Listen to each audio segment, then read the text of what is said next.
Perkenalkan, nama saya Cynthia Kebiolama Ani dengan NIM 231051007, Program Studi Pendidikan Guru Sekolah Dasar, Fakultas Ilmu Pendidikan dan Psikologi, Universitas Negeri Manado. Tujuan pembuatan video saya pada saat ini untuk memenuhi tugas mata kuliah saya, yaitu pembelajaran PKN di SD. Nah, pada saat ini saya akan mempresentasikan hasil yang telah saya dapatkan dengan materi urgensi pendidikan Pancasila dan kewarganegaraan di sekolah dasar, tren terkini pembelajaran PKN. Nah, ada beberapa poin yang akan saya jelaskan pada saat ini. Yang pertama itu ada urgensi pendidikan PKN di sekolah dasar, dan yang kedua ada tantangan dalam pembelajaran PKN di era digital. Yang ketiga ada tren pembelajaran PKN terkini. Baik, kita masuk pada pembahasan yang pertama, yaitu urgensi pendidikan pembelajaran PKN di SD. Nah, yang pertama itu pentingnya pendidikan di sekolah dasar. Nah, pendidikan PKN di sekolah dasar memiliki berbagai urgensi yang meliputi aspek berikut. Yang pertama, pembentukan karakter sejak dini. Masa kanak-kanak merupakan periode emas dalam pembentukan karakter. Melalui pendidikan PKN, peserta didik dibimbing untuk memiliki nilai-nilai moral seperti kejujuran, disiplin, tanggung jawab, dan kepedulian terhadap sesama. Yang kedua itu menanamkan nilai-nilai Pancasila. Pancasila sebagai dasar negara harus dipahami dan diamalkan oleh setiap warga negara. Pendidikan PKN di SD bertujuan untuk menanamkan nilai-nilai Pancasila seperti ketuhanan yang Maha Esa, kemanusiaan dan persatuan, demokrasi, dan keadilan sosial. Yang ketiga, membangun sikap nasionalisme dan patriotisme. Di era globalisasi, tantangan yang dapat mengikis rasa nasionalisme, pendidikan PKN berperan dalam membangun kesadaran akan pentingnya mencintai tanah air, menjaga budaya, dan menghormati simbol-simbol negara. Yang keempat, mengembangkan kesadaran hukum dan hak asasi manusia. Sejak dini, peserta didik perlu memahami aturan dan hukum yang berlaku dalam kehidupan bermasyarakat. Pendidikan PKN mengajarkan tentang hak dan kewajiban sebagai warga negara. Pentingnya menaati peraturan serta menghormati hak asasi manusia. Nah, yang kelima itu meningkatkan kesadaran demokrasi. Indonesia adalah negara demokrasi yang menjunjung tinggi prinsip-prinsip musyawarah, keterbukaan, dan keadilan. Melalui pendidikan PKN, peserta didik diperkenalkan pada konsep demokrasi, cara berpartisipasi dalam pengambilan keputusan, serta pentingnya menghormati pendapat orang lain. Yang keenam itu membentuk kesadaran sosial dan budaya. Indonesia adalah negara yang kaya akan keberagaman suku, budaya, dan agama. Nah, pendidikan PKN mengajarkan pentingnya tentang toleransi, saling menghormati, dan hidup berdampingan secara harmonis dalam keberagaman. Berikut strategi pembelajaran PKN di sekolah dasar. Agar pendidikan PKN efektif dalam mencapai tujuannya, diperlukan strategi pembelajaran yang inovatif dan menarik. Berbagai strategi yang dapat diterapkan antara lain yang pertama itu pembelajaran berbasis nilai dan keteladanan. Nah, guru harus menjadi teladan dalam mengamalkan nilai-nilai PKN agar peserta didik dapat meniru perilaku positif. Yang kedua itu metode diskusi dan tanya jawab. Nah, memberikan kesempatan kepada peserta didik untuk berdiskusi dan mengemukakan pendapatnya, melatih berpikir kritis dan demokratis. Yang ketiga itu simulasi dan role play. Nah, melalui permainan peran, peserta didik dapat memahami peran dan tanggung jawab dalam kehidupan bermasyarakat. Nah, yang keempat ada pembelajaran kontekstual. Dalam pembelajaran kontekstual, mengaitkan materi PKN dengan kehidupan sehari-hari lebih mudah dipahami dan diterapkan. Yang kelima itu penggunaan media interaktif. Memanfaatkan teknologi seperti video edukasi, aplikasi interaktif, dan permainan edukatif untuk meningkatkan minat belajar.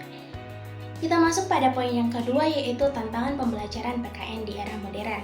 Nah, pendidikan Pancasila dan kewarganegaraan atau PPKN memiliki peran yang sangat penting dalam membentuk karakter dan kesadaran berbangsa dan bernegara. Dalam dalam era modern yang ditandai dengan kemajuan teknologi, globalisasi, dan perubahan sosial yang cepat, pembelajaran PKN menghadapi berbagai tantangan yang harus diatasi agar tetap relevan dan efektif dalam membangun karakter generasi muda. Berikut tantangan dalam pembelajaran PKN meliputi yang pertama itu perkembangan teknologi dan digitalisasi. Nah, kemajuan teknologi membawa perubahan besar dalam cara menyampaikan materi pembelajaran.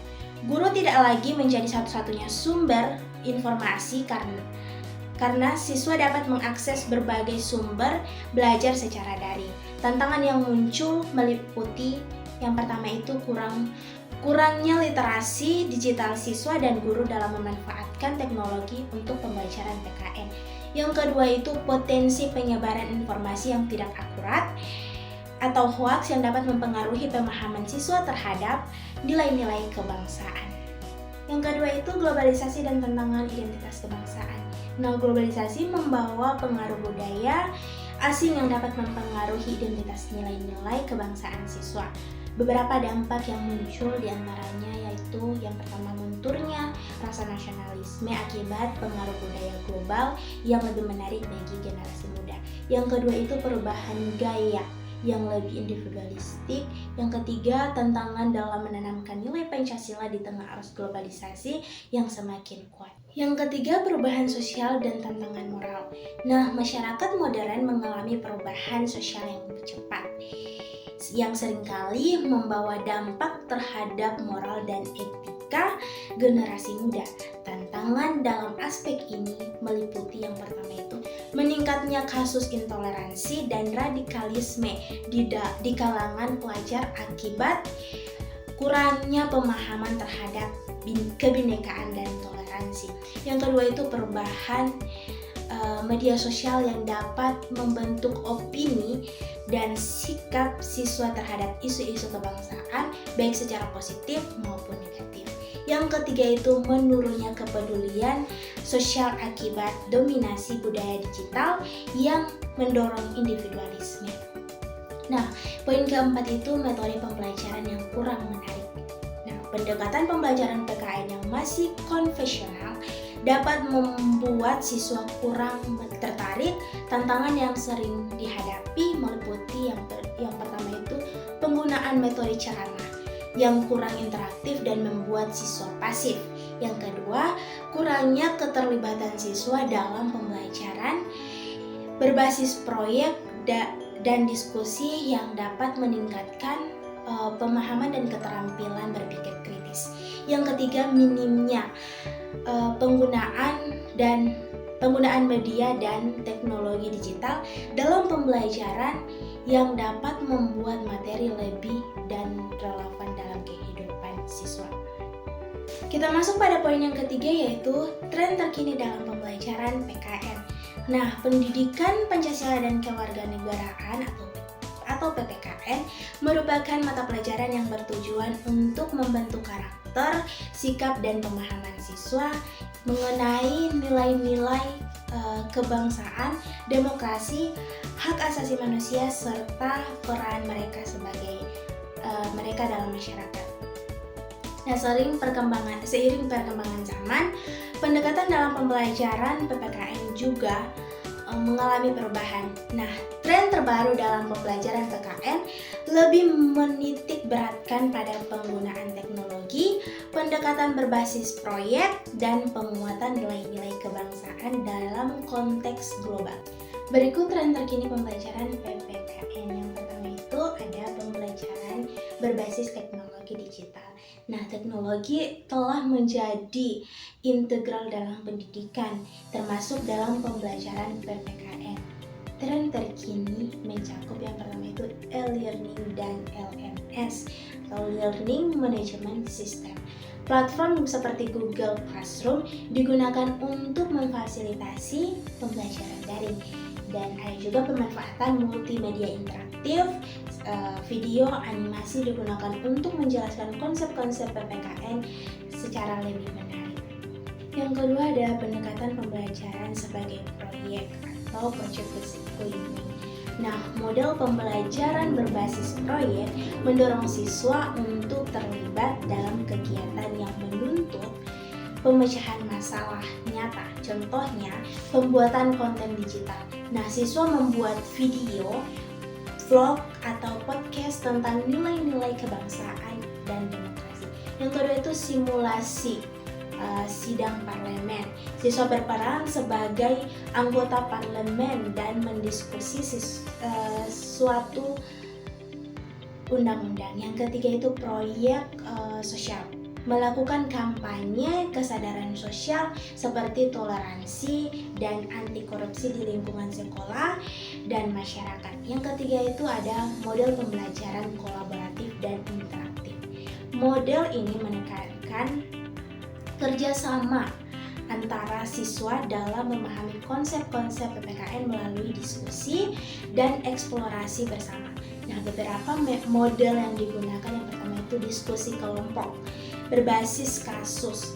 Nah, siswa menganalisis kasus-kasus nyata terkait HAM, demokrasi, dan konflik sosial. Yang kedua itu debat interaktif, mengembangkan keterampilan berpikir kritis dalam menanggapi isu-isu kewarganegaraan. Yang ketiga itu role play dan simulasi.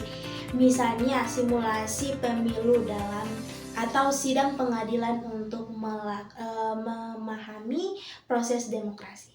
Yang keempat itu ada integrasi pendidikan karakter dan nilai kebangsaan. Nah, pembelajaran PPKN kini semakin menekankan pembentuk karakter dengan mengintegrasikan nilai-nilai kebangsaan dalam berbagai aspek kehidupan siswa. Beberapa strateginya yaitu yang pertama ada penguatan profil pelajar Pancasila. Nah, menanamkan nilai-nilai gotong royong, mandiri, dan berpikir kritis dalam setiap pembelajaran. Yang kedua ada implementasi pendidikan anti korupsi, menanamkan nilai kejujuran dan tanggung jawab melalui pembelajaran yang menitik beratkan pada integritas. Dan yang kelima ada tren pembelajaran PPKN, juga mulai menyesuaikan dengan perkembangan isu-isu intelektual baik di tingkat nasional maupun global. Misalnya isu HAM dan demokrasi, membahas pelanggaran HAM, pemilu, dan kebijakan pemerintah. Yang kedua isu lingkungan hidup, mengajarkan pentingnya keberlanjutan dan peran warga negara dalam menjaga lingkungan. Dan yang ketiga itu isu digital dan etika bermedia sosial, menanamkan kesadaran tentang literasi digital, hoaks, dan keamanan siber. Tantangan dan solusi dalam implementasi tren pembelajaran PKN. Meskipun tren pembelajaran PKN mengalami perkembangan yang positif, masih terdapat beberapa tantangan yang perlu diatasi. Di antaranya, yang pertama itu ada kesenjangan akses teknologi. Tidak semua sekolah memiliki akses yang memadai terhadap teknologi digital. Solusinya, pemerintah dan sekolah perlu menyediakan infrastruktur pendukung seperti WiFi dan perangkat digital. Yang kedua, bisa juga menggunakan metode blended learning untuk mengkombinasi pembelajaran digital dan konvensional. Nah, yang kedua itu kurangnya pelatihan guru. Banyak guru yang masih perlu meningkatkan keterampilan dalam menggunakan teknologi dan metode pembelajaran modern. Solusinya, pelatihan intensif dan berkelanjutan bagi guru, dan juga pengembangan komunitas belajar bagi guru untuk berbagi pengalaman dan sumber daya. Yang ketiga, tantangan dalam penanaman nilai. Dalam era globalisasi, penguatan karakter dan nilai kebangsaan menjadi semakin kompleks. Solusinya mengaitkan materi dengan pengalaman nyata siswa, dan juga bisa melibatkan keluarga dan komunitas dalam proses pembelajaran. Baik, di sini saya mengambil kesimpulan bahwa pendidikan Pancasila dan Kewarganegaraan atau PPKN di sekolah dasar memiliki peran yang sangat penting dalam membentuk karakter, menanamkan nilai-nilai Pancasila, serta meningkatkan kesadaran hukum dan demokrasi sejak dini. Dalam era modern, tantangan seperti perkembangan teknologi, globalisasi, dan perubahan sosial menuntut inovasi dan metode pembelajaran agar tetap relevan dan efektif.